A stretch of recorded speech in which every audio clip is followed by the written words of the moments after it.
Hi, I'd like to talk to you about a subject that's not frequently mentioned, inbreeding. Do an experiment for yourself. Go to your computer and Google Islam inbreeding, and I think you'll be stunned at the results.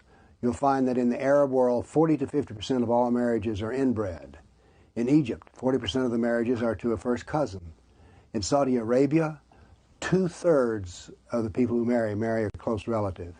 And in Britain, the Pakistani refugees, 55% of their marriages are to first cousins.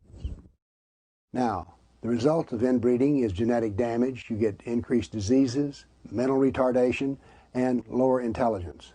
I call inbreeding a crime against the next generation. Now, why is there so much inbreeding in Islam?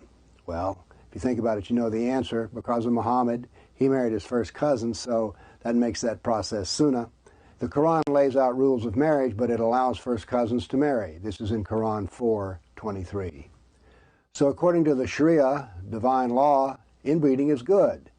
And what are the results of the Sharia? Half of Muslims are inbred, with lower intelligence. Insanity rates are higher with inbred people, and the closer you are in blood relation, the more schizophrenia there is. In Denmark, 3 times as many Muslims fail the military intelligence test as the average Dane. 2/3 of all the Muslims in Denmark are illiterate. And in Denmark, education for slow children, slow learners, accounts for 1/3 of their educational budget. It's expensive to have such people. The Sharia is evil, since it dictates the suffering of people as Allah's wish. Now think about this.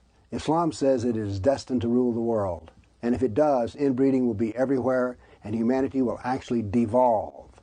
And this can't be changed because the Sharia is Allah's law.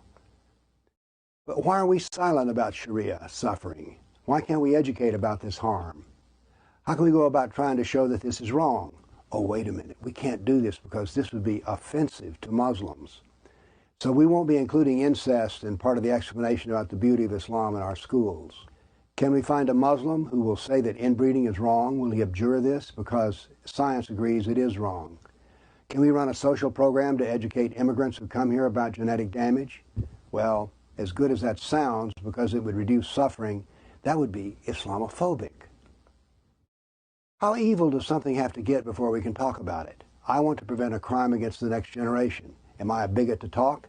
And are you afraid to talk? This is a serious problem and it needs to be addressed. Again, go out and Google Islam and inbreeding and see what you think. Thank you.